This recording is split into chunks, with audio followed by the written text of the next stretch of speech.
Good morning and welcome to the Monday Fuck Around and Find Out podcast. Today is a Monday FAFO edition with Psychonautics. Hello, Psychonautics. How's it going? Hey guys, I'm doing good. How y'all doing? Live the dream. Fantastic. Live the dream. Happy to have you on. Yeah, no, I'm happy to be here, guys. You'd be really proud of me. I'm actually, I'm growing some oysters in a bag on some cardboard. Nice. That's my FAFO project lately. See if I can get him to do it without any cardboard in the agar or anything crazy. I didn't train him to do anything. I just kind of threw some oyster mycelium in there and kept it wet and put it in a Ziploc, and I open it and fan it, when I remember to, and seems to be happy. Did you separate the cardboard into thin sheets, or did you just wet it down and then throw it in there? Well, see, everyone told me that the ones with the inks and stuff, the oysters wouldn't eat it. So that's actually what I'm experimenting with is the thin stuff that your granola bars or something would come in. So that it's not really corrugated, but it's got printing on it. And I really just kind of wanted to see what the mycelium would do. I didn't really expect it to do anything, but it's tearing it up. And I'm really it's not the whole thing. It's not covered with ink. Yeah. So that's right. Going to be a problem. It eats it in the agar, so it's fine. Yeah, I think the bigger problem is going to be if you find the cardboard that has the sealant or is on for the water. The wax stuff. Yeah, that might be an issue. But as far as any inks, I mean, nobody wants to pay for good ink anymore. It's all going to be fucking vegetable paste. So yeah, it's all soy based. It has to be nowadays because they did this big thing where they used to have that lead based ink on newspapers, but they kept killing people, and so they stopped killing paper boys. And after that, everybody just went, "Hey, wait a second, that stuff's cheaper than everything else." So everybody uses now soy based ink. That's good to know. The only people that don't use soy-based ink is still Vietnam, communists, and China. Yeah, exactly, communists. So if you're using a whole bunch of imported Chinese cardboard, and it looks different. It's real light colored. The ink on that is not going to be soy-based at all. It's going to be chemicals holding hands. So I probably wouldn't use that too much. Wow. Last time you were here, you were talking to us about the outdoor grows, I think. Yeah, and that's still going on. Yeah, I think I actually have more going on outside than I do inside right now, but that's okay. Hey, fruit's fruit. What are you growing outside? A Brazil strain. Nice. It's done really well for me. I'm actually kind of mind blown. I sort of thought that, you throw it to nature. But I know it's a land race, so I guess it should have not been a big deal, but it just seemed this is not going to take off outside. It's hot here. No way.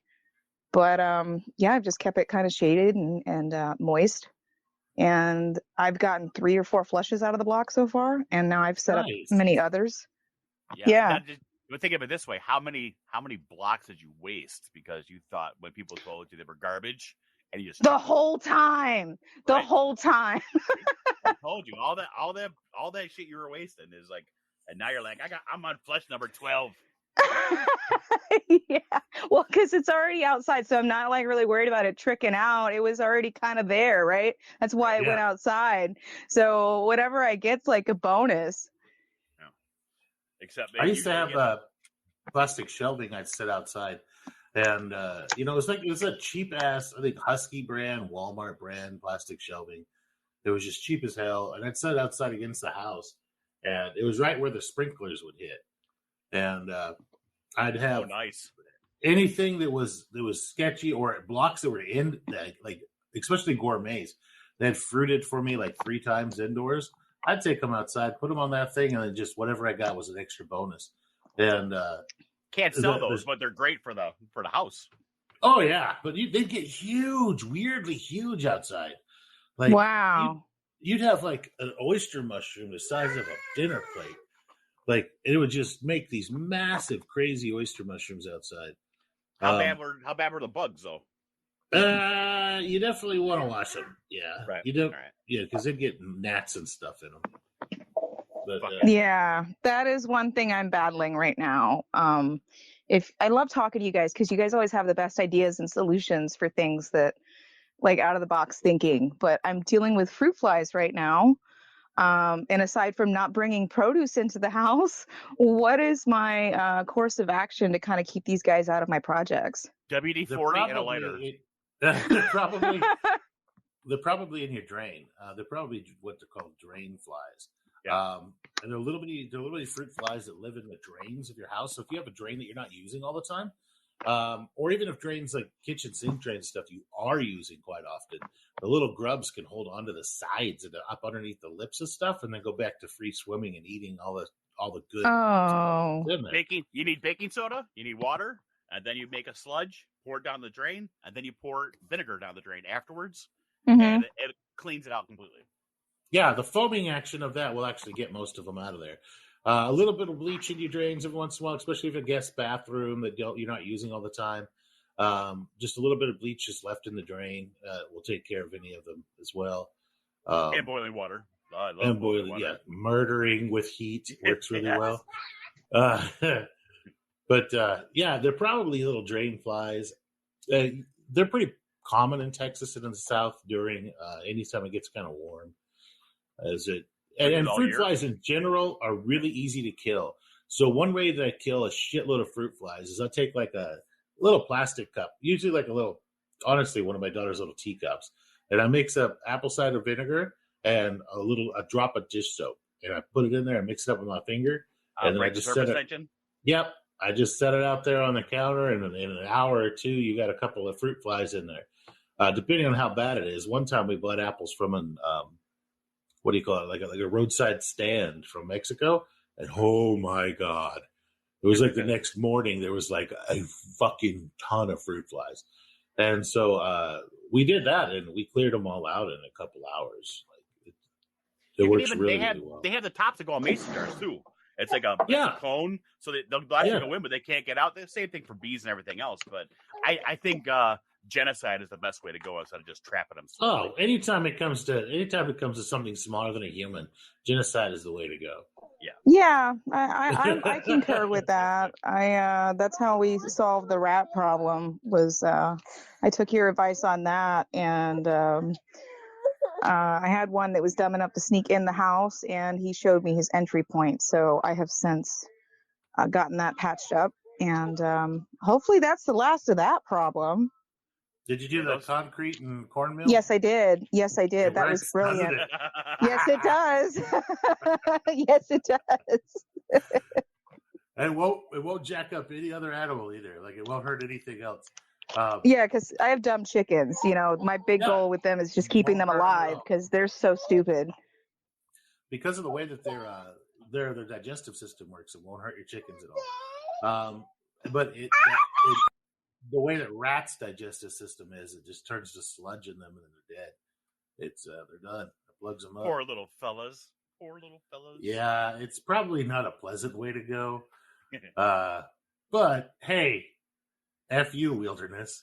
Right? You know, if you're gonna come in my house, if you're gonna come in my house, it's time. That's how I feel. Yeah, it's like if you're in my house, it's fair game. I'm sorry, but not sorry. Well, I was always worried about like having like the dog get into something, or my daughter who like, oh look, it's brightly colored block of something and chew on a rodent block. A huge green fucking poisonous brick. Yeah, my stupid ass dog one time ate like a little bit of one of those rodent blocks, like the neurotoxic ones, right? And sat and shivered and shit herself for like 12 hours, and we thought she was gonna die, and she pulled through. And ever since then, I've always looked up new ways to like kill stuff without using like the really super toxic stuff. And I was talking to this old ass dude, and he's like, well, this is how we used to do it back in the day around the grain bins, is we just take some of this mortar, or like, you know, and I was like, mortar, like wet mortar? He's like, no, like the real light cement mortar. And we'd mix it with cornmeal 50-50 and then put it out there in little dishes and put a little dish of water next to it. And they'd eat a bunch of it and get thirsty and go eat it, and they'd turn to solid bricks on the inside. I was like, you know what? I'm going to give that a shot, buddy. And it freaking worked. Like, really well. Like, almost too well. No, there's no such thing. Excess is best. Yeah. Not when it comes to rats, though, man. I think I took care of 7 or 8 of those suckers this winter alone. I mean, just this season that passed, it was wild. Are you living where you got the stupid pack rats too? Dude, these are big field rats. These aren't even like mice. Like when I say rat, I mean, no, these were rats. They were big, like the size of like small kittens. Dude, I live in Buffalo where they carry fucking sticks across the street. I know what a fucking rat is. Dude, no, I've never seen one that big, okay? I'm used to little like field mice or something. No, this was a full-blown fucking rat in my wall. Dude, I've installed an alarm system in someone's basement, and I was working in the panel, and then I hear something. Everything gets quiet for some reason. I'm like looking around, and then I look above me, and I'm circled by fucking huge buffalo rats. I'm talking not like 1 or 2, like 12, and they're just staring down at me, licking. Are we gonna kill this fucker, or are we gonna let him go? No, Buffalo. You go look around with rats. All of a sudden, I feel outnumbered. Right? You're like my spider sense is tingling. What the fuck is going on? When we ran the big ranch out west, we'd have these pack rats, and they steal stuff, right? And they take but they're huge fucking rats. They're like 2.5 to 3 pound fucking rats. Well, they build these huge mounds in like the mesquite trees. Like we're talking like, it might be 4 feet tall inside the mesquite tree of just branches, sticks, cactus. They chew off the cactus petals and bring them in there too and line their nests and stuff with them. They're like impenetrable. And but these things will get huge, like 4 feet tall, like 50 feet in diameter, huge. And they'll steal anything. Keys, remote controls, children. Probably small infant children. Like they'll steal anything, man. They'll like whole chicken eggs and take them in there. And that's I think why we have them is I have chickens. I think that's part of my problem. Yeah, and it's kind of difficult. Well, keep up the mortar, you'll have some good fucking cement bricks to lay around. Yeah. My favorite way to deal with them is I have night vision and a pellet rifle, and so like I intentionally bait them. I mean, it sounds horrible, but like I really, really like shooting rats at night while drinking. So it gives them a chance at least. Yeah, well, I put them out there. Like it's nighttime; they can't see you. I have a big infrared light bulb and like a floodlight, and so I can see better as clear as day. Right, but everything's grayscale, and their little eyes like glow, so it's really easy to see them. And I'll just sit there and have a whiskey. And the cool thing is that you don't have to actually be holding the rifle, because as long as they got the crosshairs on it, you're gonna hit it, right? Because it's all like a video screen. It's like a video game. So you just hold the rifle out there, just put it on the windowsill, and just move it around, and just like watch on your computer. Like, oh, hey, there's one, ting, and it's like a drunken drone. Yes. But if you sit there, you're like thinking, hey, I protected the house from hordes of like gray Chinese rats, it's a fun survival apocalypse game. It's like how close can they get before you notice them and kill them? It's coming right at us. Yeah, it's coming right at us. I used to do the same thing. We had out there on the old farm, it was a 2-story farmhouse, and the second story was my reload. Like I'd pretty much converted the entire second story into a reloading room because there's just one giant room up there, and the far window was the perfect freaking height. Like it was like belt height, but when you sat in a chair, it was like right there, perfect, and it overlooked the chicken coop. So the chicken coop was like maybe 50 yards from the house, and there would be just rodents come in there, coyotes would come in there, all sorts of stuff.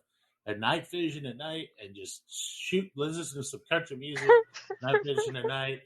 Got your little beer fridge there next to you and just shooting critters out the second story window.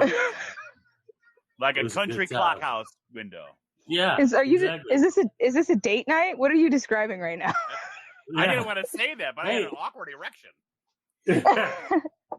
my wife was bedridden at the time with tiniest, but before she would she'd go up there and sit down with me and take turns, and she was like, "This is." I was like, I told her first like what my plan was. I'm gonna go up there. I'm gonna sit there like in a clock tower and shoot the shit out of everything that comes and fucks with the chickens. And she was like, "That sounds really boring." I'm like, "No, it's gonna be great. We'll listen to an audiobook.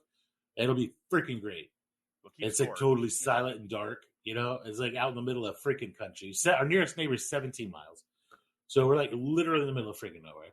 And totally dark. And she was like, they turned on the night vision and everything, and it was like bright as day. And she was like, "This is so fucking cool."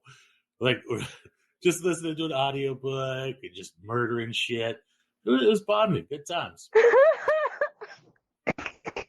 Yeah. It doesn't help that she has a ginormous murder boner. Oh yeah, my wife's got the largest murder boner of anybody that I know. Like, yeah, her murder boner is at least as big, if not bigger than mine. She loves it. She loves murdering things. Hunting, she loves that, especially for quail. She's got problems with quail. I don't know what it is. That quail story that you told me was What was that, Megatron? I don't know. I think she moved. It's got to catch back up. Dinky. Or it's your phone. Or her phone went black. Someone didn't put it on power saver mode. You got to move you can't let your screen go black if you're on your phone. Or it just. What about now? There you go. I'm sorry. My bad. It's all right. We thought you were attacked by rats. Yeah, no, my wife loves, like, I raised quail, meat quail, and she loves to eat them, but there's just something about going out there and hunting her own quail that she really enjoys. I think it's the blood murder, genocide. Yeah. It's the whole, like, chasing them down and shooting them, I think, that she enjoys. The perfect first date. That was probably our second date. That was like our second date was quail hunting. Sounds super romantic. No, I mean, what better way to say I love you than the smell of gunfire and blood in the air? Exactly. Well, yeah. Perfect. Well, back in the day, I did my wife was like the city girl, and I'm like as country as you could fucking get. And I was like, I don't think we're gonna be compatible, but you're welcome to come out to the farm and and meet me and stuff like that. But, I'm too busy on the ranch and the farm to be able to come into the city and spend a couple of days getting to know you. But you come out here and just, hang out on the farm and see if you like this lifestyle. So I had planned the most ridiculous fucking farmy adventure you could ever imagine. I was like, we're going to hunt for all of our own food. We're going fishing. We're going fishing to catch all of our own food. Then we're gonna go to the garden and we're gonna harvest our own damn food. And she's either gonna love it or she's gonna die. One or the other. Oh, fuck yeah. I was like, this is like the crucible of fucking dates, right? So the first day, she came out in the evening, and to make it easy, I had champagne and strawberries and shit like that. And I gave her a tour the farm and stuff, and I was like, hey, tomorrow it's going to be pretty legit. We got to wake up early and do farm and ranch shit. And then we're going to, hunt for our own food because it's the opening day of deer season, opening day of quail season and everything like that. And so we did. And she fucking loved it. And then she was a little apprehensive to shoot the quails because they were cute. And then for lunch, we took the quails back and I Kentucky fried them. So I traded a jug of moonshine to a guy who worked at KFC, and a bag of that KFC original spice mix fell off the back of the nice truck. And so I took it, and I just took the whole quails, skinned them, and deep fried the quails with Kentucky Fried Chicken mix. And she was like, "This is fucking amazing." And after that, the quails were not that cute anymore. They were designed, they needed to die.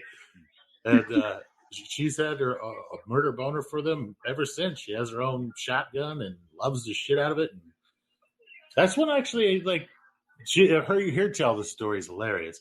She's like, that's when you fell in love with me, is when I jumped out of the Jeep with my shotgun and I was running off. I was running off through the desert, shooting shoot at the quail. You're all like, Green Weaver. You know?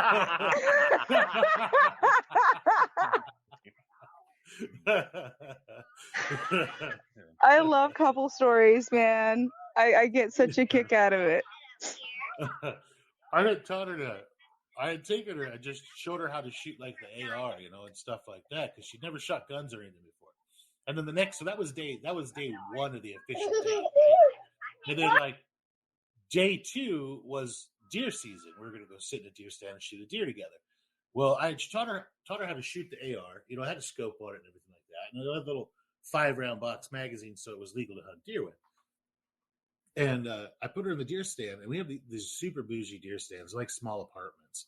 I mean, we'd go up in them to play like poker and stuff, because they have like speakers are heated and air conditioned and carpeted with big fancy back chairs and shit.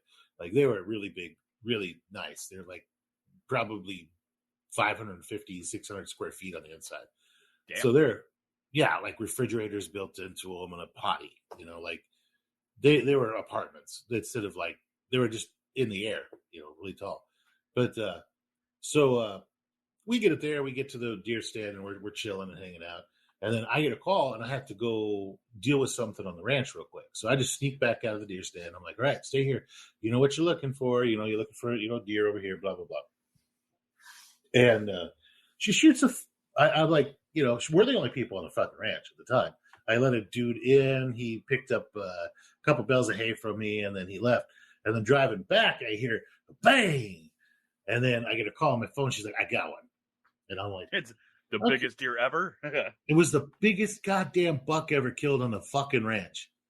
Her first deer ever. First time ever fucking shooting a goddamn AR at anything at all. Like besides like a paper target.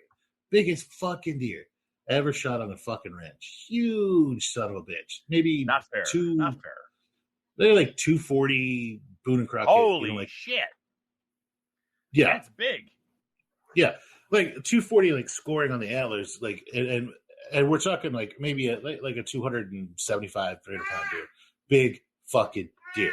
I was like, are you fucking shitting me? And she shot it right and drilled it smack in the fucking heart. And I actually got pictures of that. But were you guys married yet? Because if not, I feel like you got married on the spot. That was like day like 3. And then by day 4, I was like, so are we doing this? I'm like, so when are you moving in exactly? Like this is us now, right? We're us. Yeah. So, it was great. And we've been like completely inseparable ever since. Like herpes and chlamydia. I'm dead.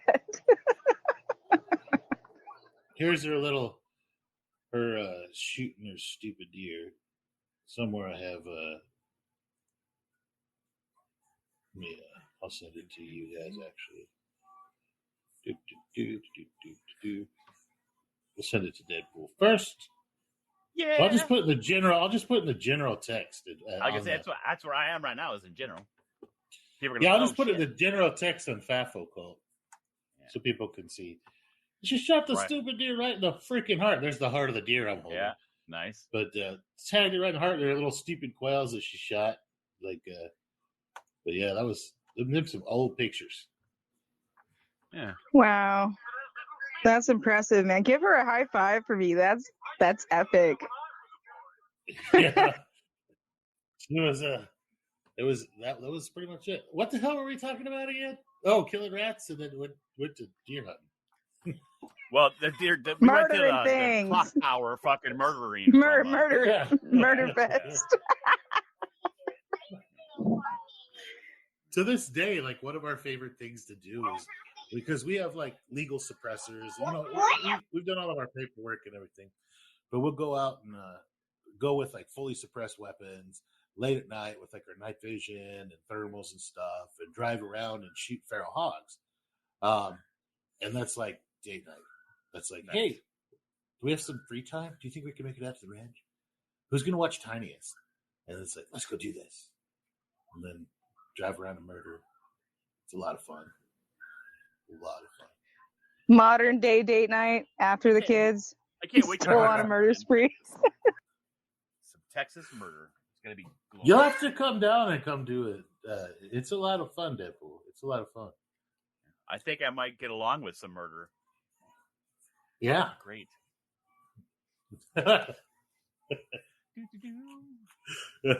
So many pictures of doing stupid shit. Good God. Yeah. But no, it was good times. But so growing outdoors. That's where all this started. Now I remember. The good out. Good old outdoors. You guys have a grow tent set up yet? I have in shoe boxes right now, but I do have a 4x4 grow tent that I plan to fill. And I have a Martha tent also that I'm eventually just going to do gourmets in and put the other projects. Nice. Yeah, I'm a big fan, man. Huge fan of grow tents. They're so easy to keep clean. They're so easy to control everything in them. Like I had that 4x8 one. And I just used one of those little cool spider, like I think it's for a reptile mister. Right. And I just kept the whole damn thing foggy as shit with that thing. And it holds like 2 gallons of water, I guess. Or no, like a gallon of water. And that gallon of water lasted like 28, 30 hours. So and that a maximum setting. And I just turned that thing on like medium and let it roll 24/7. And it would keep that entire tent full all the way to the top. It was being inside of a cloud. And everything grew like crazy in there. I actually had to have a fan set up to exhaust the air out of the tent like twice a day. Ooh. 3 times a day. Keep it from puddling up. I'll probably be picking your brain when I get to that point. I have a cool mist humidifier, and I have an inline fan. Yeah. And I have that floor beast thing, so I'm sure I can rig some kind of like. But see, then somebody was talking to me the other day about turning the actual tent into like a positive pressure room, like a mini room, like a clean room. Clean room. And that's a really good idea, especially considering, you guys know I'm a full-time trich farmer, and I don't want to be. So I'm trying to, cut down on contaminants and the mean green. Have you tried changing your air filters in your home? I don't have air filters in my home. I have these lovely box fans with filters on them because the central air broke a month after moving here. So I don't have that. That might be your thing. That might be your problem there. Well, she got a big. Your contamination's it's gone down a lot. It has gone down a lot. I have done a lot of things, and I listen to everybody's suggestions and do a lot of research. And I've been doing just a lot. I've improved my sterile tech and everything. Shiny hooked her up with oh my God, the Shiny is a blessing, man. He is so amazing. He brought me a still air box, big, nice still air box. So I'm no longer like catching my arm on the side of the one that I'm stuff like that, potential, and because I'm a big contaminant. I understand that. But he also brought me like a box of genetics, which has been amazing because he has literally taken me to the next level in my mind. But there you are.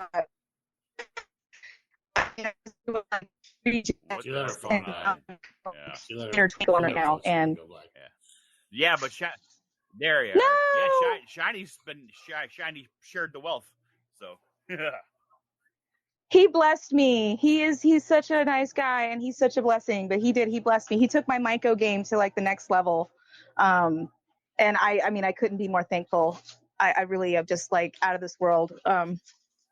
We're thankful. Everyone in the community has been so great. Like you have like bad eggs here and there, but like everyone's been really welcoming, especially, because it's like a male dominated hobby. and there's not a whole lot of us ladies, but everybody has been so nice, to sit down and be like, oh, hey, you could do this instead, or tweak your tech just a little bit and you'll have better results. And everyone has just been so positive and helpful. All the girls that I've met, though, that are in here, like you, Ginevra, Joy, all you guys are like, once you just tell people that you have tits, everybody wants to help you anyway. So they're all just telling you what's, Is that what it's about? No, I mean, it's the type of people that are attracted to this, are the type of people that like teaching and helping and learning anyway. Okay, there's two different types. You get telling Ultra that same thing earlier, like an hour before we started. Yeah, you get the type the type of personality that enjoys the really complicated shit and complicated hobbies like growing mushrooms, right? And then you got that's type one. Those are the helpful guys. And you get type 2 who think they're going to get rich growing drugs, and they just want to pump out a fucking shitload of cheap ass fucking mushrooms. It's not going to happen. First off, it's not addictive, so you're not going to get a fucking load of repeat customers. And secondly, you can't do it every day, so you're not going to get a lot of repeat. It's got a built-in fucking, Yeah. Oh yeah, were you guys the ones that were telling me if I do it today, when I do it tomorrow, I'm going to have to take 3 times as more, and then the following day 9 times as more? Twice as much, compound. Yeah, but it's compound, and it's linearly compounded.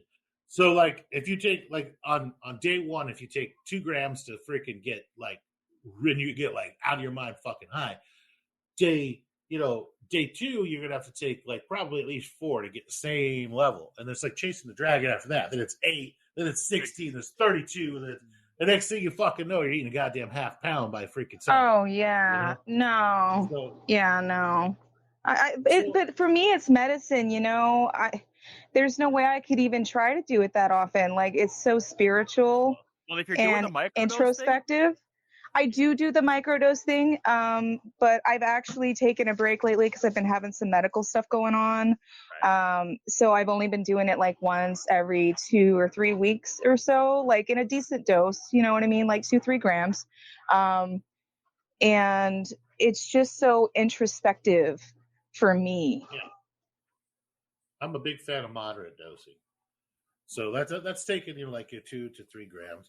And just enjoying the whole process instead of being blasted off to space. I was just taking it as a situational enhancer. It's hey, you know how much better Disney on Ice is on 2 or 3 grams of fucking mushrooms? Have you ever seen a $20 bill? Oh, yeah. My wife was like, hey, do you want to go to Disney on Ice again? And I was like, fuck yes, I do. Yeah. The first time. The first time we did that, I took some Lizard King, and I was like, when they came out and lit the ice on fire, I was like, fuck yeah. He was sending us pictures while he's there. I was like, you guys, the colors are amazing. Yes. I'm sitting there, I'm holding my daughter up over my head. I'm like, look, son, yes. He's redoing Lion King. This is all yours. Yeah, exactly. I bought her this little lightsaber thing that she could shake around. It had lights in it.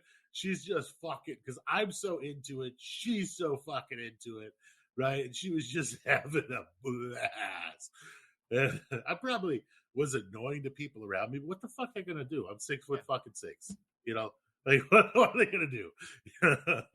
Let my kid stab you in the eye. Do it now. Yeah, my wife's super stabby, and I'm a freaking giant. So what are you gonna do? If I'm gonna play with my freaking toddler and hold her up like Lion King so she can look at the freaking little guys dressed up as crabs and fish sing Little Mermaid on ice, then that's what I'm gonna do. So. Fuck them. Yeah. Right. Yeah, no, man. If you get a chance to do something like that, go for it, man. I don't think I'd end up. I don't think Disney on Ice would be appropriate to go to as a single adult male. Right. But no, probably not. But if you could take some kids with you that like you're. You need to be more specific on that one too, because you need to take your own kids to the. Don't take random children. Yeah, this is not a free candy van situation. Hey, kids, want to go to Disney on Ice? A little van says free tickets on the side. Yeah. I think it's such a beautiful medicine because it allows you to kind of reconnect with your childlike self. And for people that obviously have younger kids, I mean, I do, it has helped me like reconnect with my kids and connect with them on a level that I never knew that I could do. Because it's allowed me to kind of get back in touch. Oh, see, I just don't grow up, and it makes it. Well, there's that option. That's option D. Option D is just don't grow up. Yeah, I call that the douchebag effect. I thought about growing up once. Yeah, it was painful. It was painful. So I'm gonna send you a picture to the FAFO cult. Speaking of rats, found another dead one. That cornmeal that shits in. Yeah, it works. It's are there eyes gray like a fucking statue? That would be pretty badass, right? But I put the cool spider doodad up there in the chat. Looking at that right now. Interesting. That thing was cool as hell, man. It worked so well. I have 2 of those 4x8 tents that I was going to do, and I was going to add one of those to one of them. I think I've decided to go with a 10x10 to replace my 2 4x8s. Honestly, I think that thing would probably still do. Like, I wouldn't want to put a lab in there with it because it would be impressive. It would fuck up the flow hood and everything. Yeah, I don't like it would just grow mushrooms on the flow hood. Right. But that thing worked so well. Like it looks like it's changed prices since I bought it. When I bought it, it was only like $27, but that was a couple years ago. You can get these things used and just fucking clean out the discs inside on fucking eBay or something. I'm sure for like $5. Yeah, well, they have the little discs. Like it literally is a little disc. And the first time mine stopped working, just started spluttering. I was like, shit. And so I looked it up and I took it apart and it was this little disc. I put some vinegar on the disc. I turned it on and it just vibrated all that stuff off. And that was it. It took like 30 seconds to do the whole day. You got those little fucking chunks of fucking calcium. Yeah. Yeah. It took all of like 30 seconds to clean the damn thing. And it came with like 4 or 5 little replacement discs. But I've never even gone through one little replacement disc with it yet. I love that thing. Yeah, those are for the people that don't fucking like to learn or read on shit. I think you're like me though. You didn't used to breed snakes too? Yeah, I did, and I'll probably get back into it. I am. I miss my. What were y'all breeding? Like pythons or something cool? Ball pythons. Yeah. Yeah.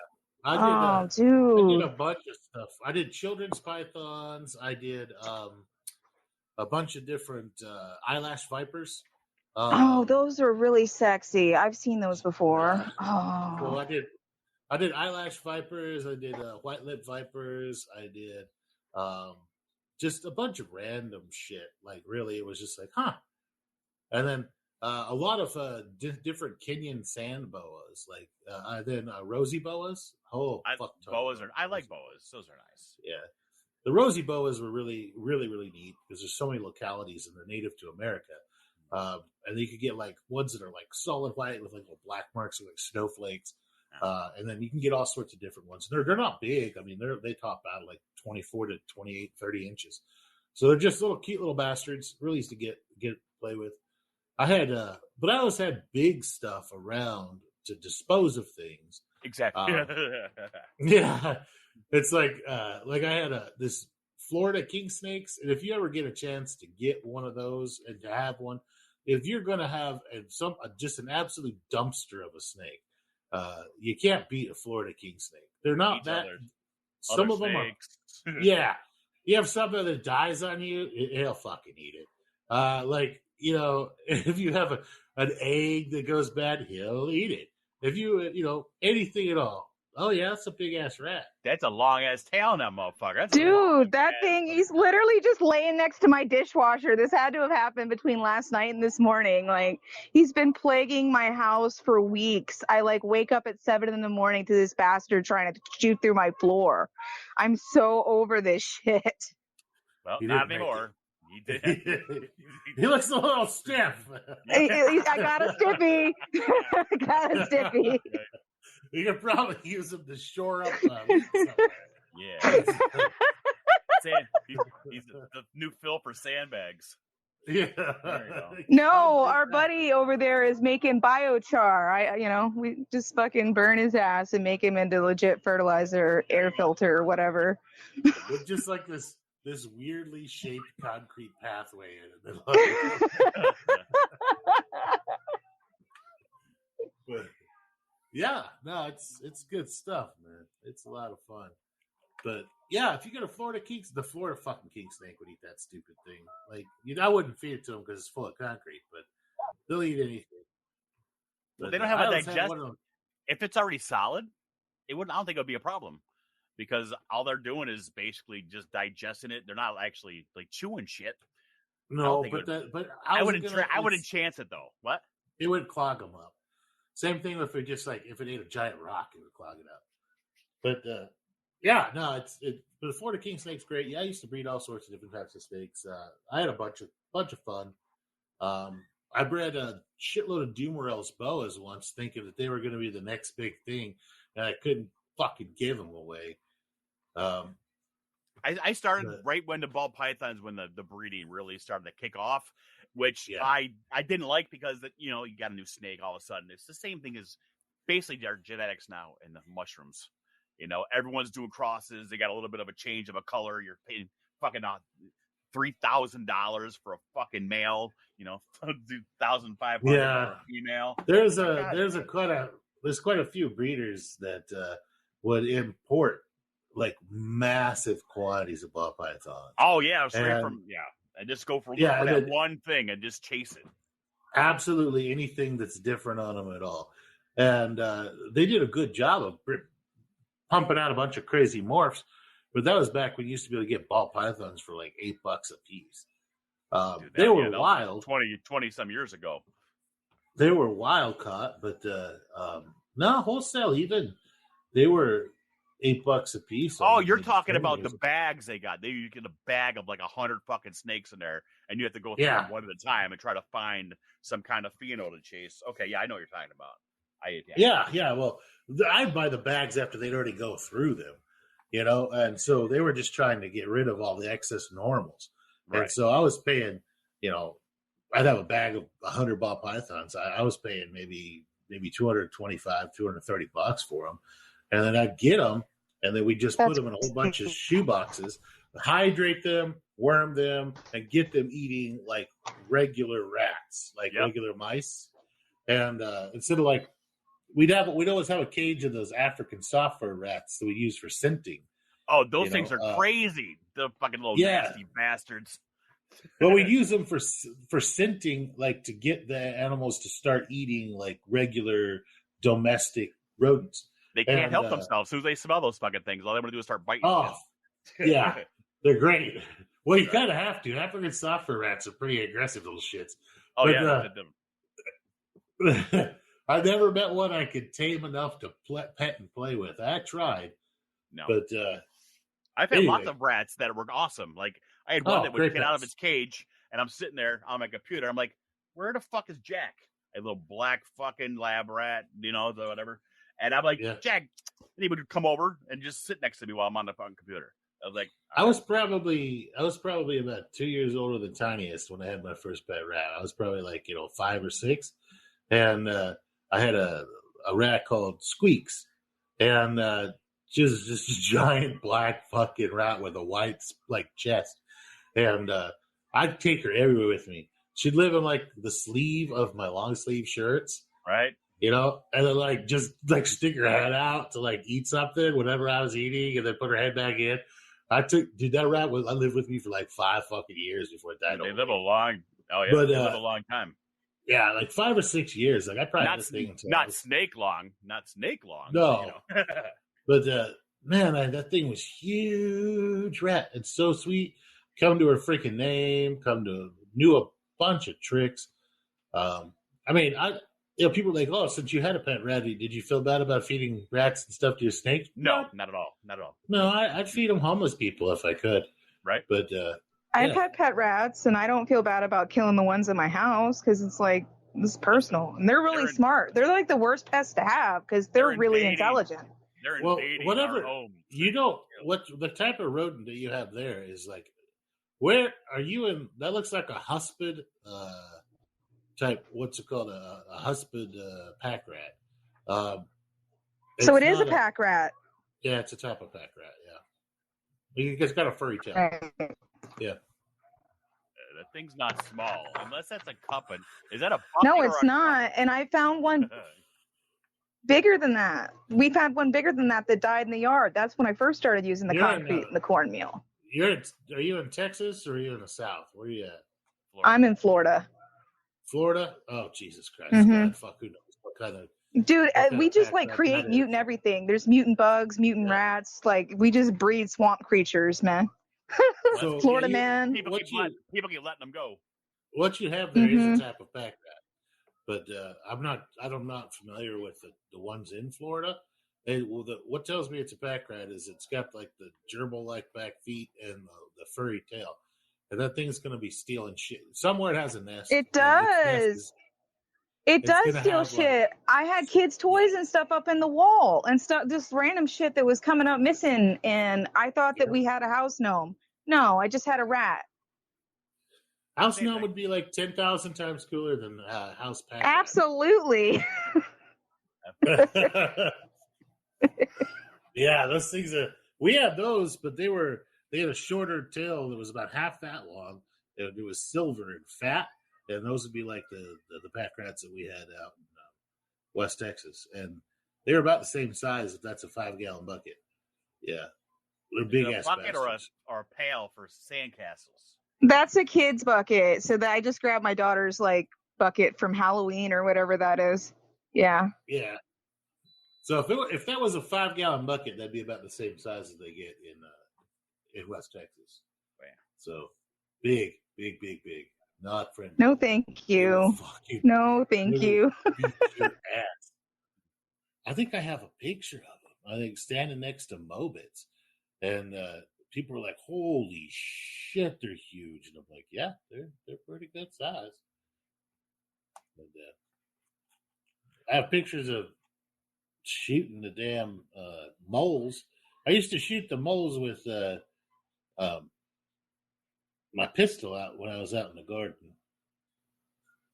Oh my God. I mean, I thought about shooting the rat, but, I'm afraid to end up hitting something important, like, put a hole in my tub. Then my tub's not usable. Well, not supposed to be shooting in the house. Are you talking about your outside tub? Yeah. No, I was talking about in the house, but it was in the wall and I was desperate, okay? This was after months and months of torture. Is this a tug of war? What the fuck's going on? Yeah, those are my rat terriers. Mobits is the one wearing the jacket.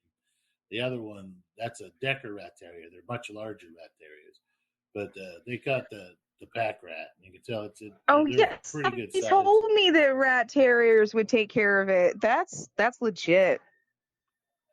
Yeah, rat terrier. Can I borrow? Can I borrow your dog just for like a day? Oh, dude, she'd go ape shit. Like, because my cats are useless, man. I got 2 of them, and they're absolutely useless. They're like, rat, let me go over here, away from it. Yeah, when rats get that big, cats show their true That's colors. a big rat, man. That's like double the size of the one I showed you. Yeah, they're pretty good size. Like these things will carry off like apples, like whole apples from the tree. Like, yeah, that's the size. There's my tactical croc down in the lower bottom of the picture. So that's a size 14 croc. You can see it's about the same size as the stupid ass rat. But big ass rat, big rats. Now they get the better of the dogs occasionally. The rats will be out in the mesquite trees at night, eating the mesquite beans. And so one of my favorite, like after like say 8 or 9 beers thing to do was to go around with a spotlight and a shotgun and shoot them out of the trees. But kind of like hunting squirrels. But you got to one hand the 12 gauge shotgun. You got to shoot it like a pistol. So you just got to hold it out there. Well, boom, like a blunderbuss. And it was a lot of fun. But because sometimes if you got 20 gauge, 12 gauge shotgun out there, if you're too close to the rat, because rats just freeze when they get the light on them, they'll just peek mist. But yeah, it was a lot of fun, man. I can't wait to get back out in the country here. I'm tired of living in the city where we're just finishing up. We're waiting on a land contract, and then everything will be good to go. And we'll be just waiting on the construction to finish, which should be 90 days, and we should be in a new house. Congrats. Yeah. That's got to be exciting. Fresh start. New places to grow. Oh, see, the other day my wife was like, it's late at night. I'm up because I never sleep. And I'm sitting there looking at my phone, and I'm just sitting there. I'm like I actually have this like slack-jawed look on my face, right? And she's like, "What are you looking at?" And I'm like, "Porn." And she's like, "No, it's not." And I'm like, "Are you trying to get yourself stabbed?" She's like, "No, it's not." And I'm like, "Okay, well, I guess whatever." And so I turn the phone, I show her it's fucking fruit trees. It's porn for somebody. Look at that juicy peach right there. That's the one I want. I'm like, damn, girl, them apples are sexy. Look at that pomegranate. Ooh, Black Mission fig.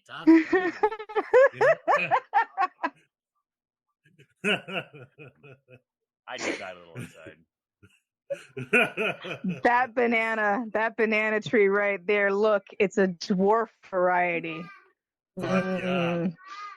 Like midgets. Yeah. Okay, I'm back in. It just got weird. I'm here for it. Yeah. And it's like my wife wouldn't believe that I was looking at porn, but she was all upset that I was just looking at the same way that people look at porn. I'm looking at fucking fruit trees. Look at the cherries. They hang extra low on that tree. Because your pants were off and you were with one hand. I couldn't help myself. Have you ever seen a Wolf River apple?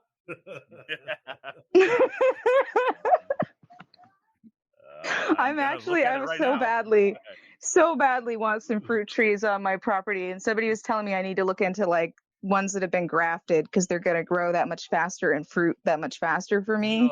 No, other way around. Really? Other way. Yeah.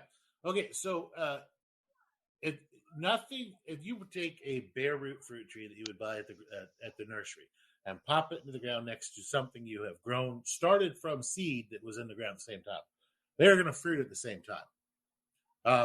You can take like a 2-year-old apple tree and a seedling, and they're going to fruit at the same time.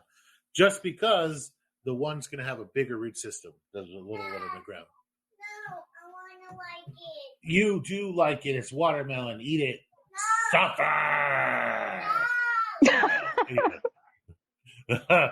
So, but if you buy if you want to avoid, unless you have a very small area, do you have at least like a half acre or an acre?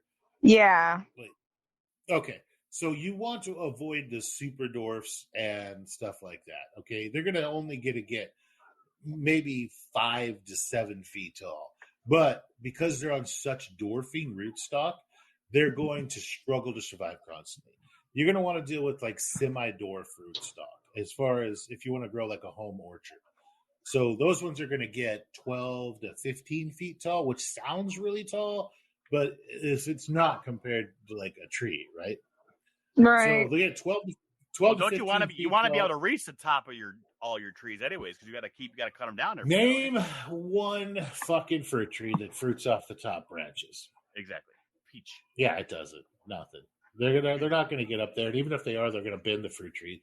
The limbs will bend down. They're not going to break off. So, yeah, you'll get like a semi-dwarf's going to be 12 to 15 feet tall and like 12 feet wide. And that's what you're going to look for. That's what's going to be the majority of your apples and stuff like that. Fruit tree is going to be on. There's a semi-dwarfing rootstock. And when you're ready to start looking, hey, child, stop. When you're ready to start looking, then there's a bunch of places that I recommend. Like Stark Brothers is a really good one. Willis Orchard is a really good one. And then if you just want like a ton of trees for really cheap, there's a few other places to look at where you can buy fruit trees for like $8 a piece if you buy 25 of them. So yeah, but then you're looking at 2 years before you get your first fruit, right? Well, no matter what you do, you're going to look at 2 years to get your first fruit. Right. Your first year is going to be lost because it's transplant shock. And the establishment of the root system. And the second year is where they're going to put on the big flush of growth. And then that next spring is when you're going to actually get. They only fruit from new growth, right? Second year growth. Yeah. Usually. Now, when you're talking about berries, there's primocane and floricane, right? And so primocane means that they're going to be on the brand new, the older growth, and floricane means they're going to be on the flowering new growth. Right. So if I'm planting new fruit trees and things like trich are beneficial to like plants, this is maybe a dumb question, but would it be beneficial for me to be like supplementing when I'm planting those trees with maybe some of my bag grains? Would that be beneficial to the root system? Not going to hurt them at all. I would stay away from oysters because oysters can infect your trees. Okay. So, I didn't know that. I would stay away from oysters, but like if you had like pans or cubes or something like that, it won't hurt them at all. Like it'd be great for them. So just dump a bag in there around the tree. If you have something that likes to create a rhizomal like communicate what am I looking for? Relationship.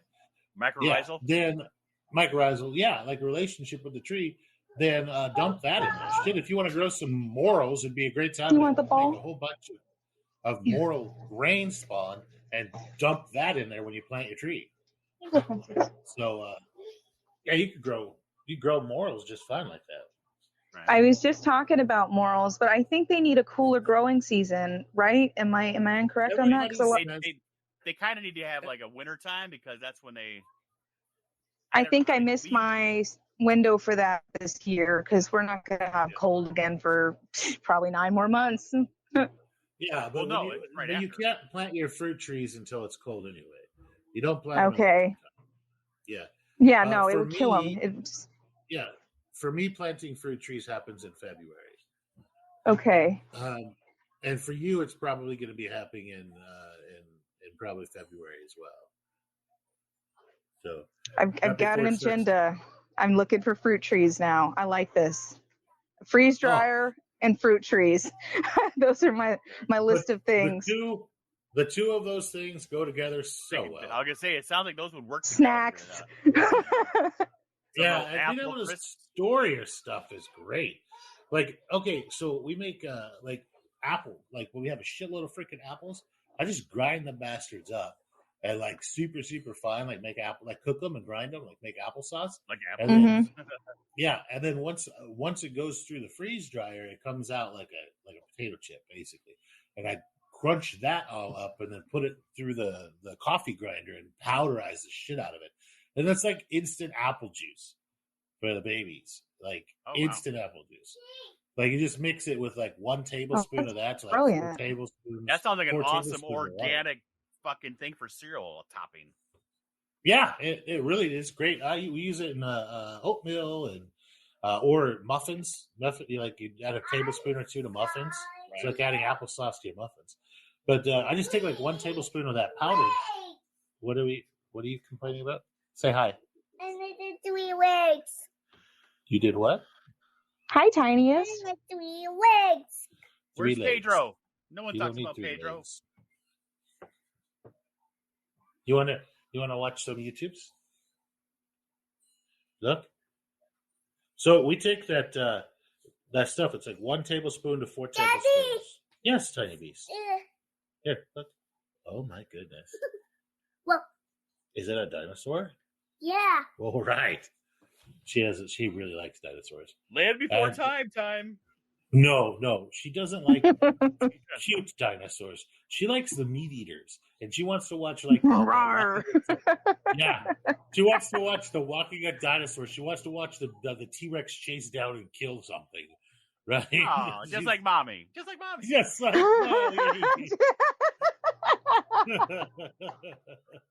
Hi, Van. Dude, you lucked out. Your wife sounds so cool. I need more girlfriends. I need girlfriends like that for sure. Oh yeah, definitely. Well, we're almost done with Michael. Actually, my good. Yes. My good friend she just bought herself a bow. I was really impressed by that. Bow and arrow. Who has one of those? That's great. You don't see a lot of that. I've got like 3 compound bows. And like 2 crossbows. My wife's been trying to convince me to get her a compound bow, but once we move out, do it. I'll get her one. But right now, I just don't want her shooting the fucking arrows in the backyard. She'll be bringing rabbits up. I just don't want her going through the fence and killing the neighbor's dog or some shit. You just need a big hay bale. I don't know if you got the room for that right now. We do in the backyard, but I don't want to clean up the fucking hay bale after she's destroyed it. You know, right? Yeah. But there's nowhere to put it, so I'd have to haul it off. Is she going back there and like practicing her stabbing on a hay bale?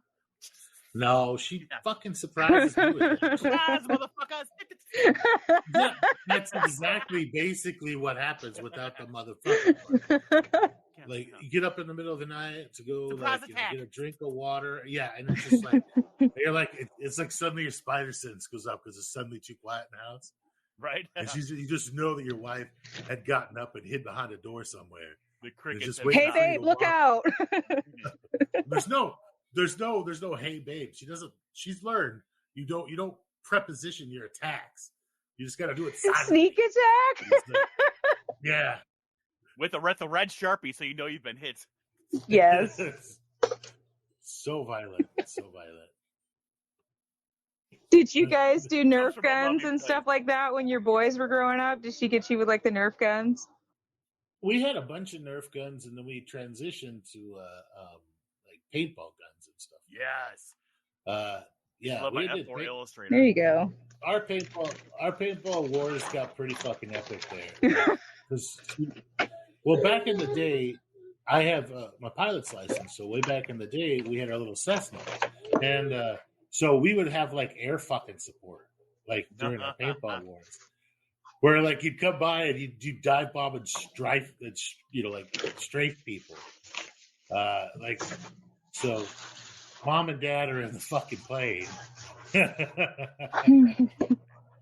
then there's the kids who are like there's this huge group of kids having massive paintball wars like on the farm, where you'd have like 25 fucking kids out there all like split up in teams, and you're coming through and just indiscriminately just any kids you can see and just hanging out the side window and just fucking shooting out of the plane. It's like, honey, you got to lead them like 20 feet. But they're dropping water balloons full of paint and shit on them too. Oh shit! Nice. Oh yeah, we just like flour and mica. You just mix like flour and mica together and put it in like these water balloons. The water balloons were like they break down in the sun, so they're not like the plastic ones that sit biodegradable forever. Ones, right? Yeah. So we put them in there, and then when you dropped them, they'd make this huge freaking cloud and be like, "Oh, it's deadly gas."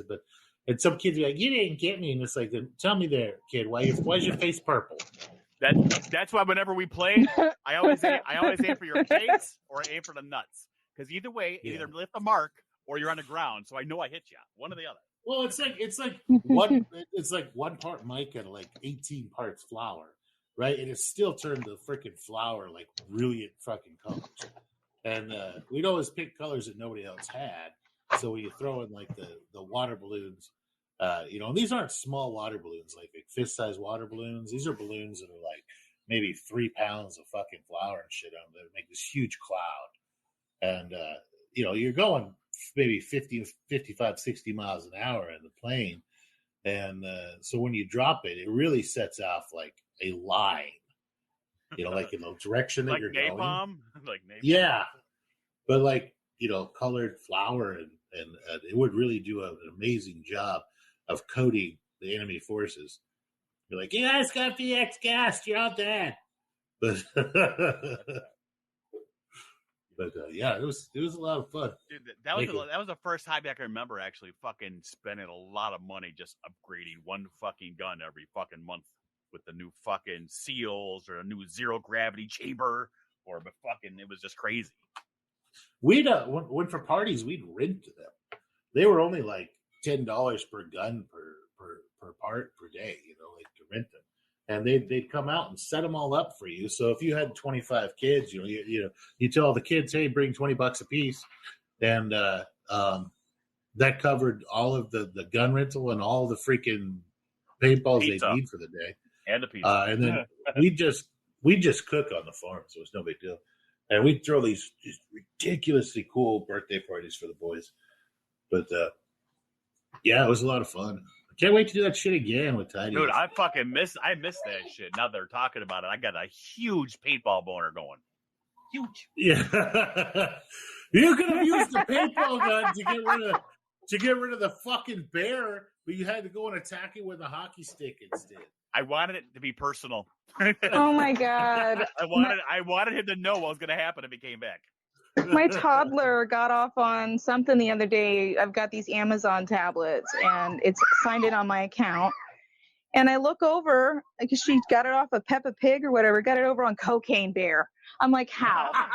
Just how? How'd you go from Peppa Pig to Dude, we went from Peppa Pig to Cocaine Bear. I'm like, what the hell is going on? That's a natural progression. Sounds like my Amazon fucking It's a natural progression. I mean, you got high as fuck fucking Peppa Pig, whose parents are obviously high as shit, and then you got Cocaine Bear. So it's just like you guys downers. I didn't even know there was a Cocaine Bear. Like threw me for a loop, and my 2-year-old's looking at it. I'm like, what are we doing? It's brand new. I heard it's hilarious, but fucking dumb as fuck. So it's like mostly Disney. Yeah, well, like Disney the real story behind it is there really was a cocaine bear. But the bear, what happened was that they had found a dropped, like a huge amount, like 20 kilo thing of uncut cocaine. And the bear ate it, but he died like 20 feet away. Like that was cocaine bear. Like literally they found him with his damn airway completely shoved full of the cocaine, and he's got like a solid brick of cocaine in his guts, but he died. Like you can't do even as a freaking bear, you can't do 20 kilos of fucking coke and expect to live. No. But he had a hell of a time there for 15 minutes. For about 13 seconds before he must have not felt anything. Felt nothing. He's like, I want to tell a story, but I don't think this is the right place for this story. No.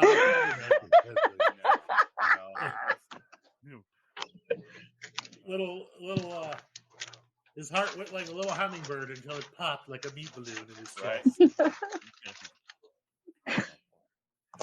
Yeah, if you're gonna plant fruit trees, do not use your grain spawn from or anything that has the oysters. Oysters will infect your fruit trees. I didn't know. That's really good information. See, these are the nuggets of information that I really appreciate. It's little stuff like that. I would have never thought about that. It won't hurt your fruit trees unless your fruit trees get damaged, like say frost damage. Oh, or like the bark splits or something like that, or you get borers or something like that. As soon as its immune system gets fucked up, those mushrooms are just going to take the fuck over and kill it and fruit like crazy. And don't make the mistake of winterizing if you're going to bring them in the house or something like that. Like if you have lemon trees, don't do that if you have a lemon in the house. Okay. I believe Farrell made that mistake once. For which one? When you brought your citrus trees into the fucking into the tent. Oh yeah, not a good idea. Are we talking like mites? What are we talking about? No, I ended up with just a shitload of trick. It was not cool. Oh, okay. Yeah, I already got that. I don't need any more. Yeah, I brought my fruit trees inside because it was going to hit like negative 20 degrees. We had some crazy Arctic blast. And so I brought the fruit trees inside, and then everything got tricky, like tricky. And I was so pissed, and I was like, it's that fruit trees. Because I've been dumping like my grain spawn on the fruit trees. It got like, they got jacked up. Because I grow the fruit trees in like huge buckets that I can move around with a hand truck or a dolly. And, so just to move them a different time of year, I can move them different places. But I mean, most of these lemons and limes and stuff, they're not big trees. So just growing them in like a 40-gallon bucket is plenty. And so I would just dump it all the grain spawn on them, and I didn't ever freaking even think about it. I was like, it's gonna get cold. I'll just bring them inside and put them in the living room. It smells great because they're right in the middle of fruit, like flowering. And so the house smelled great, but then it just fucked everything up. I had to change every filter in the house, UV light the vents. Like it was the best. Yeah. Finally got it under control. It was a mess. That's a lot of air scrubbing, man. Yeah. Or a UV light. It was a mess. Yeah, I ended up UV lighting the vents, and then what about those ozone machines? Do you think that would knock trick out of the air? No. I don't think so. Might help, but I don't think so. It would, the stuff that bypassed that from the airflow would be enough to just fucking circulate it in the house. Yeah. So you'd never be able to do enough because it would reproduce so quickly. It wouldn't be. Yeah. I don't think it would matter. But a UV light in the vents works really well. Like one way in, one way out. Right. Yeah. But that works pretty darn good. And then changing all the air filters. Like I changed the filters on everything in the house like twice. I changed it right after I had the trick problem, UV lighted the vents for like a week, and then changed the filters again at the end of the week. So it was pretty expensive to change all the filters, but it was worth it. I mean, it knocked everything down. We didn't have back to baseline, which is very little contamination issues. Yeah. I don't really remember. I think the whole living in New York is great for non contams because I hardly ever get any. Yeah, because it's cold. Yeah. Yeah, that's why I said it. I mean, it's cold. You keep it in the house and it gives all the fungus easier time because they'll grow slower, but they'll still keep growing. Now everything else, on the other hand, will not. They'll fucking freeze up. Yeah, here it's warm. Everything grows, man. You can just like Florida, you can spill seeds on the ground and the things are gonna fucking germinate. So it's really easy. We get really pretty regular rains, and it's really easy to grow stuff. We're in a subtropical kind of environment, so everything's gonna grow. Like if you're gonna have to use in a grow tent and you're gonna have to have a dedicated sterile area. So whether that's a room and you shower before every time you go and play with your freaking stuff, or if you have a grow tent and turn that into your sterile area. Yeah. Positive pressure. I think I'm leaning to that. Yeah. That floor beast that I showed you, I think I'm going to hook that up. And my friend was telling me to have it in another room and use a ducking system and bring it into the tent that way. That way it's not disturbing the air in the lab. Well, I don't think that's a big deal. That thing's that's an air scrubber. I think it's perfectly fine to have it in the same room. Okay. I thought if it was me and I had one of those like really badass HEPA air scrubbers they use for like mold remediation and shit like that. I'm just gonna leave it outside the tent, put it in the bottom of the tent, the bottom air intake of the tent, right? And then just have the air outtake. Like I'd put a filter, just like one of those inline duct filters on the air blowing out of the tent as well. So I'm catching the spores that I'm also creating inside the tent that are out now, not being recirculated back into the house. And because if you miss like growing your gourmets, if you miss it by a couple hours, you could dump some fucking spores, like a huge amount. Like man, reishi or whatever the hell you want to say it, will dump cups of fucking spores. Like the chocolate antler milk ones? everywhere. Well, Yeah, they're only just- antlers until they get the fresh air, and then they come Yeah. out. Oh. But they'll have like a quarter inch of fucking spores on top when they go ahead and they cone out. It's Yeah, crazy. like it's not even funny, man. Like they will really put out, like you could literally harvest them with a tablespoon, like the spores on top. So if you miss them by if you miss them by a couple hours, it's like chocolate. Yeah, for sure. And then same with one of the things is that about gourmets and why you don't see people growing gourmets long term, that they're not wearing gas masks, is that gourmets sensitize to themselves. So that's one of the bad parts about growing. Yeah, that's one of the bad parts about growing gourmets is that especially your what the fuck are they? All your trumpets, all your different types, is that they will sensitize you to their spores. So you might go a couple of months, you might miss a couple of like times and have like them drop there's pretty little pink spores and shit everywhere. But then one day they're going to drop them and you're going to have the worst hay allergies of your fucking life. And then they're going to just get progressively worse from there to where you'll grow hives and shit. So I know that like people. Oh, no, like, thank you. Well, it's perfectly fine. You just wear a HEPA mask. Well, that's like the same one I wear at work. Like just wear your freaking mask when you're going to. The ones with the filters in their houses on the sides, right? That big. Okay. Yeah, but the people that have that grow in the house and they let the shit like sporulate, even in a tub, and shit gets out there. I mean, if you're letting it sporulate and in the house, it's going to happen to you eventually. Only because you're going to get sensitized to it. Yeah. And I've seen like me, it makes my I grew gourmets for years and sold them like huge amounts of them, and it would make my nose freaking itch and my skin itch like I got fiberglass on me. Or you're going to buy a ball. Yeah. Anyway, I don't do drugs. Don't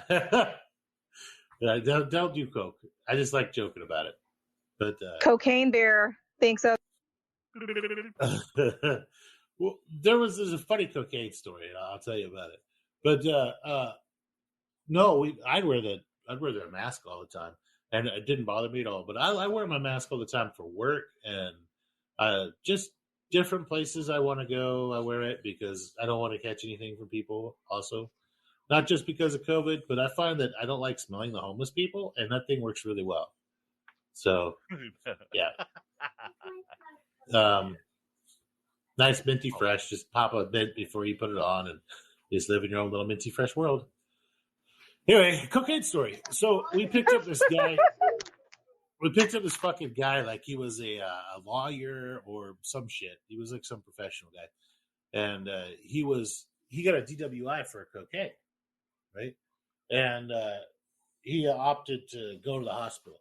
I'm telling you right now, guys, if you get pulled over for a DWI or DUI or doing drugs or whatever like that, and you decide you have incarceritis, right, which means you don't want to be incarcerated, and suddenly think getting out of it by going to the hospital with the ambulance, it's not going to happen. They just follow you to the hospital, but now you have a hospital bill and an ambulance bill, right? So we call that incarceritis.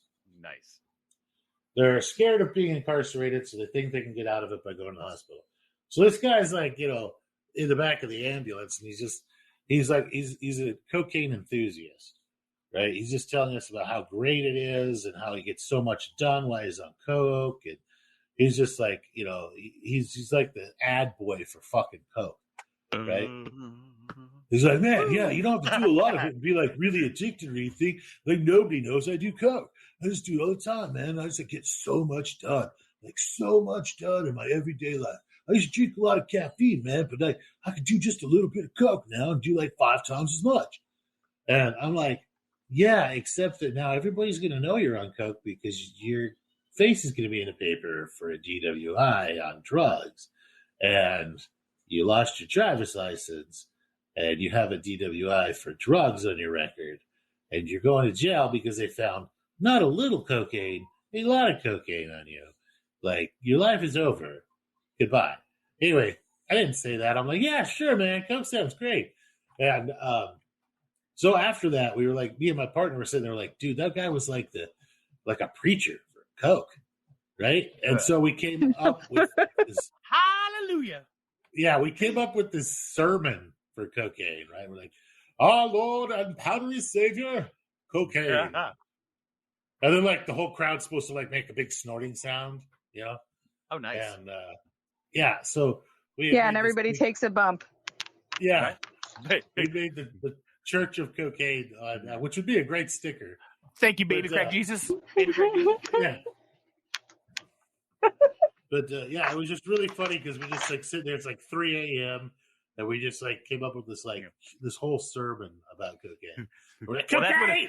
And wouldn't that be where it is though? Would you have that sermon at 3:00 in the morning on a Friday? Yeah, that sounds about the right time frame. Mm-hmm. That's 2, 3 in the morning. Hallelujah! It was great. Yeah, exactly. It was a lot of fun. So we actually have it all written down, but it's on my phone, or I'd read it to y'all. But Tanya is just currently behaving, and she's watching dinosaurs chase other dinosaurs. Don't move too quickly. Yeah, no sudden movement. Can't see you if you're still. Yeah. Our vision is your vision is movement based. But yeah, it was a lot of fun, man. But we get all sorts of types of people. You never see anybody really advocate for meth. You see them advocating for cocaine. I don't know. I've never actually done meth, so I don't know what it. I mean, I know what it does because I've seen it.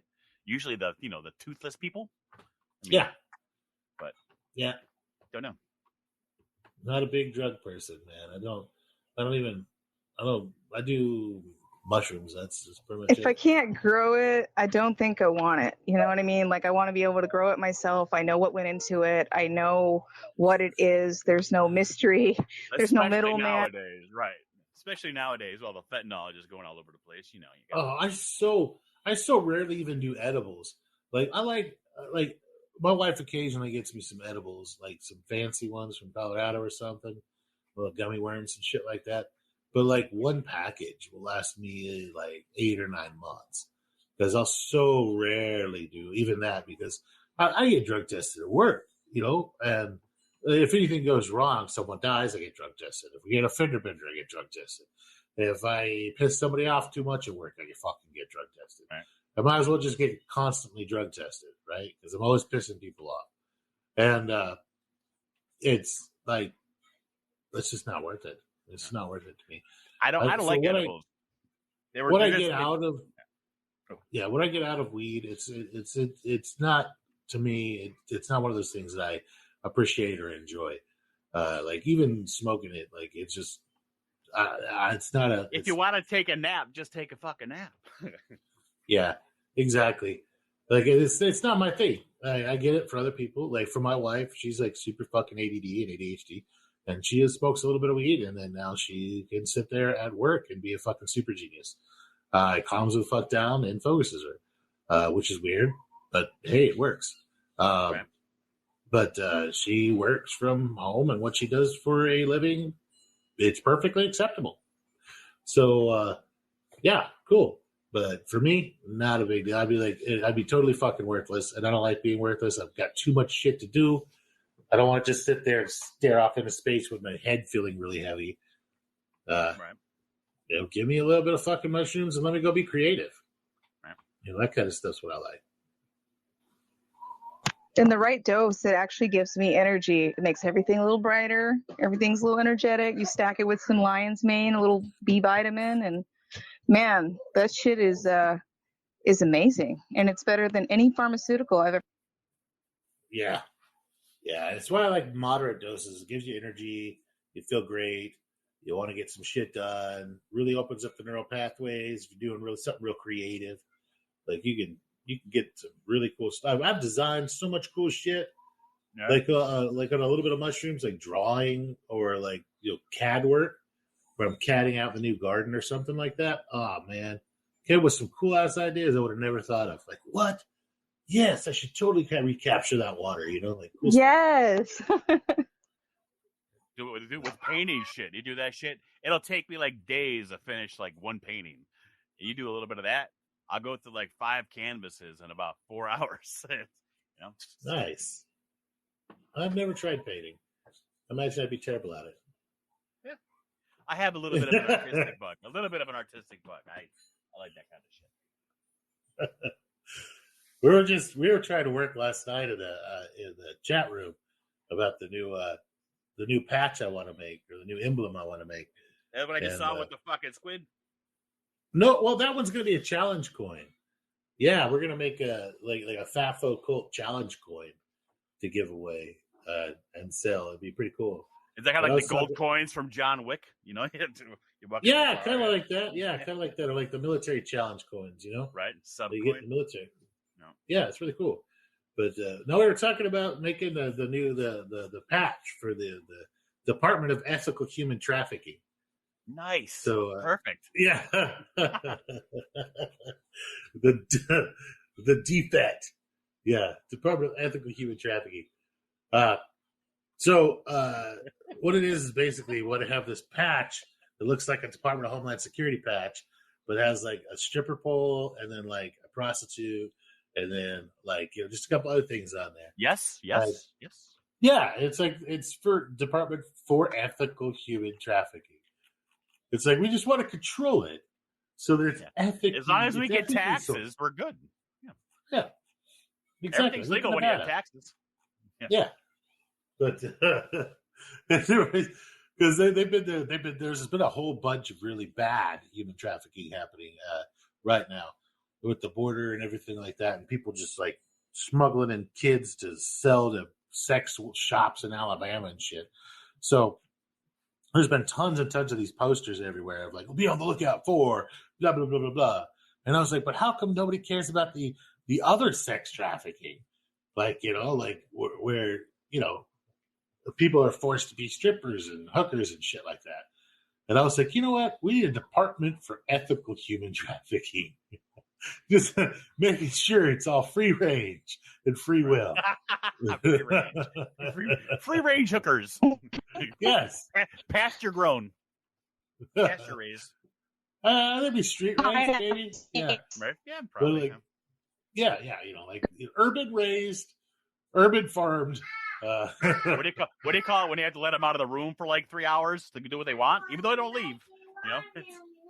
Yeah, cage free. Cage, that's what it is. Cage free. Yeah, it's cage free hookers. Yes. Those would have to be like pen free hookers too. This is going to be in a beautiful sticker and a beautiful patch. It'll have to put it on the Etsy. Oh shit! She let her phone go black again. No, can you hear me now? I can hear you now. Yeah. She pulled the. There you go. There, sorry, my bad. Yeah, you let your phone die. Is that your way of doing a goat bleed?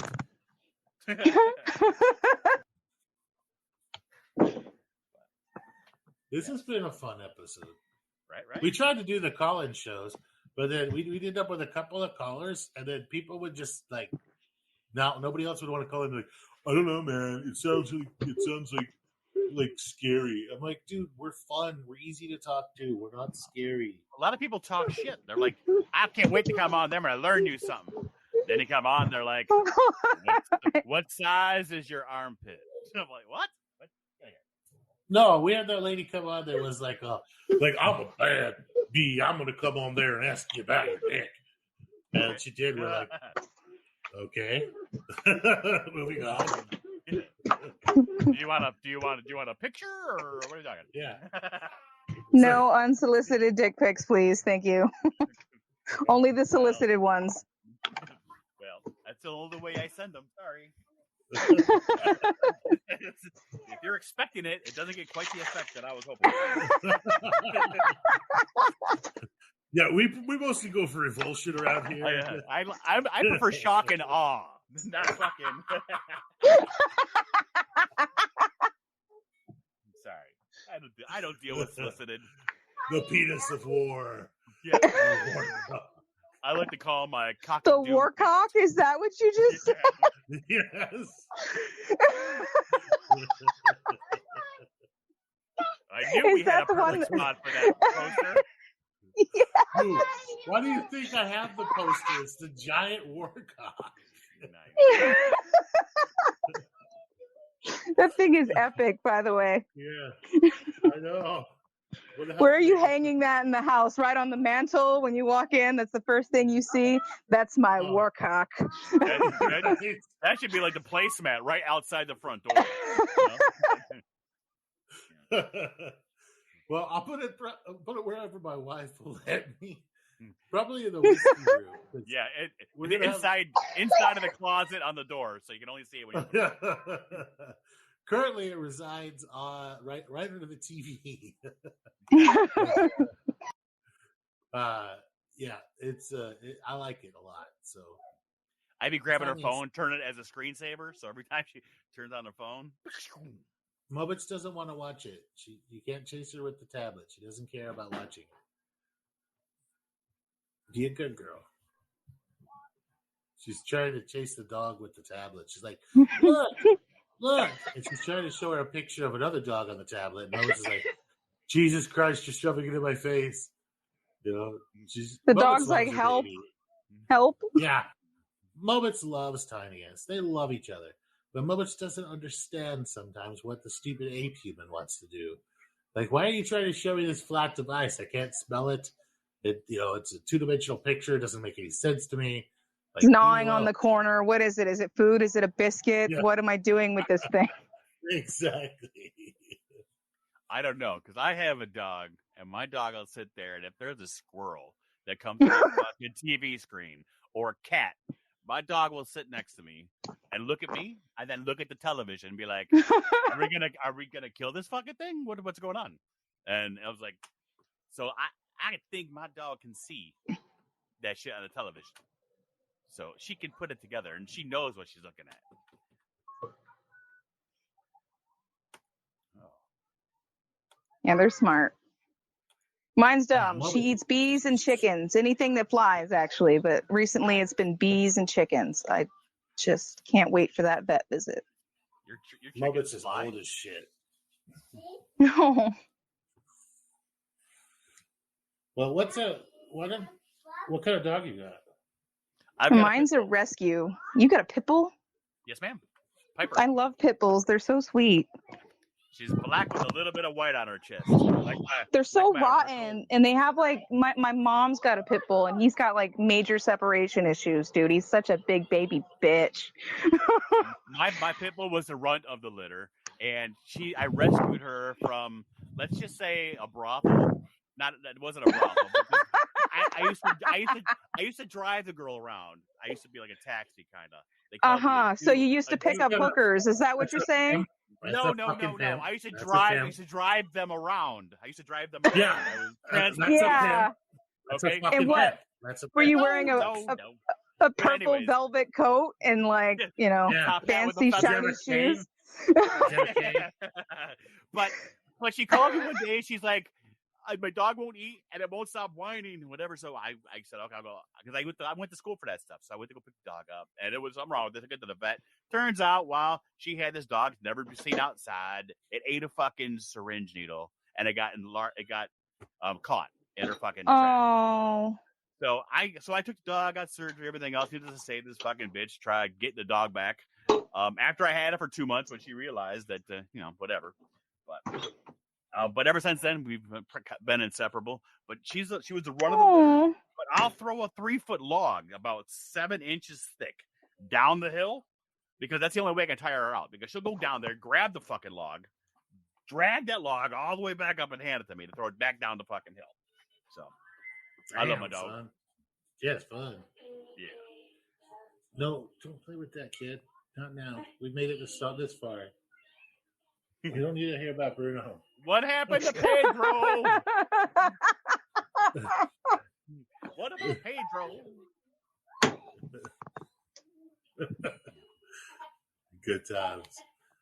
All right, guys, you have any other questions, Psychonautics? No, it's been great, guys. I appreciate you having me. Oh, man, we appreciate it. It's been a lot of fun. All right, guys, so normally at the end of everything, we try to go around and say something positive. And we always start with Deadpool just because we like to throw him under the bus. Deadpool, what do you got for us? Okay, well, how about this? If you... No, that sounds too positive. If you fail, keep trying until you can't fail anymore. No, that doesn't make sense. I'm going to keep with that one. I like that one. Okay. just fail until you die of failing. Yes. Yeah. Keep on failing. Fail forward. There you go. That's politics. Yeah. Yeah, Tony, we can hear you. Yeah. Pedro. And what about you, Psychonautics? What do you got? So, I don't know. I told someone yesterday, I'm like, you just got to keep showing up every day. You just got to keep showing up. Even on those bad days, man, just keep showing up. You're your own main character, right? You get to dictate how your story goes. Sometimes we don't have control of the circumstances. We got to ride the wave. But, just show up. Keep showing up because eventually, things are going to get better. Keep your head up. Best foot forward. Positive. Heck yeah, man. Positive. Heck yeah. That's really good. I completely regret that notion. Mine's going to be patience. Patience is the key to most things, whether it's raising a toddler, growing mushrooms, mycology, starting a garden, anything, or researching or learning a new skill is patience. Sometimes it's great, and we forget the type of personalities that are attracted to this, like to jump into everything, just balls deep right off the bat, and start in the middle and try to figure out both ends. Who told you that? Patience. What's her name? That'd be me. Patience is the key. You will get. I jumped in head first. I didn't know what I was doing. I'm figuring it out now. You can always come to our Discord and meet a whole bunch of like-minded people that are going to be happy to help you, and not talk shit like you're going to find on Reddit and everywhere else. Oh, I mean, I will talk shit for sure. Yeah, but it's fun type of shit. In a learning fashion. So you. And you guys got to stop being scared to come on here because these guys are awesome. They're the most amazing people to talk to. They've been doing this for a long time. They're willing to answer all your questions. And there's a lot of times there's labs going on. Deadpool's really good about that. So if you're confused on something and you have questions, sometimes you even get a live demonstration. So don't sleep on that, guys. Man, I just do that shit right. What questions you got? I'll just fucking throw that shit right in front of the fan. Fuck it. Yeah, let's do it. So, as usual, if you're looking to get any sort of substrate or grain spawn, something like that, you can always hit up Deadpool in the Discord, get a hold of him that way. If you want to come and throw a couple of dollars towards us, right now, basically, it's just me. I'm wearing my G-string. Our podcast and all of our different things that we're doing. If you would like to support us, we promise to use the money only for debauchery and to keep the podcast going. You can send us money at our Venmo, which would be FAFO Cult, or at our Cash App, which is $FAFO Cult. You could, if you want to send us a question via email, you can always send it at fafocult@gmail.com. We have an Etsy store. It is going to be the fafocult.etsy.com. Discord. Discord. And our Discord, the FAFO Cult Discord, the link will be down at the bottom in the show notes. Down here, you can always get a hold of us that way. Anytime you want to get a hold of anybody, you can find us generally in the Discord. Send us a message. Happy to talk to you. With that, guys, appreciate you coming on, Psychonautics, and we'll have this one up for everybody to listen to here shortly. Thank you, guys. Much love. Thank you for coming. Much love.